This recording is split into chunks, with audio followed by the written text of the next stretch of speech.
உலக தாய்ப்பால் வாரத்தினை முன்னிட்ட சிறப்பு நிகழ்ச்சி. தாய் அமுதம் பற்றி விளக்கம் அளிக்கிறார் தாய்ப்பால் புகட்டுதலுக்கான ஆலோசகர் தா அன்பரசி அவர்கள். வணக்கம் மேடம். வணக்கம். ஒரு பிரசவம் அப்படிங்கிறது ரொம்ப ஒரு சிக்கலான ஒரு சூழ்நிலையை தான் நமக்கு இந்த காலகட்டத்தில் கொடுக்குது. அதை சார்ந்து அந்த குழந்தைக்கு கொடுக்கக்கூடிய அந்த பால் புகட்டுதலும் பல சிக்கலுக்கு உண்டானதா இருக்குது. பிரசவத்திற்கு பின்னாடி அந்த சேய்க்கு கொடுக்க வேண்டிய முதல் பால் ஊட்டும் அந்த தருணம் எந்த நேரத்துக்குள்ள இருக்கணும்? நீங்க சொன்னது மிகவும் சரியானது.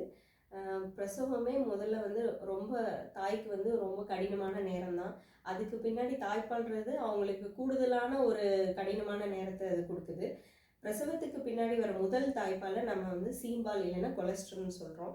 குழந்தை பிறந்தவுடன் முதல் சில மணி நேரம் குழந்தை ரொம்ப விழிப்போடு இருப்பாங்க. அந்த சமயத்தில் நம்ம குழந்தைக்கு பால் கொடுக்கறது ரொம்ப ரொம்ப நல்லது.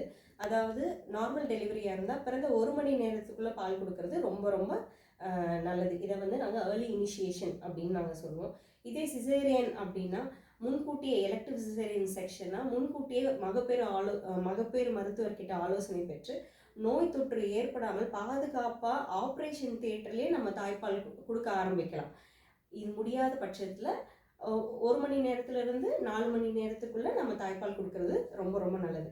இப்படி கொடுக்கும்போது அந்த அந்த குழந்தைக்கு தாய்ப்பால் ஊட்டத்தில் நிலைநாட்டவும் அந்த தாய்க்கும் குழந்தைக்கும் இருக்கிற பாச பிணைப்பை ஏற்படவும் நமக்கு உதவியாக இருக்கும். ஸோ 2 விஷயம், பிறந்த 1 மணி நேரத்துக்குள்ளே கொடுக்கணும். இரண்டாவது சிசேரியனாக இருந்தால் 1 மணி நேரத்துலேருந்து 4 மணி நேரத்துக்குள்ளே கொடுக்கறது ரொம்ப ரொம்ப முக்கியம்.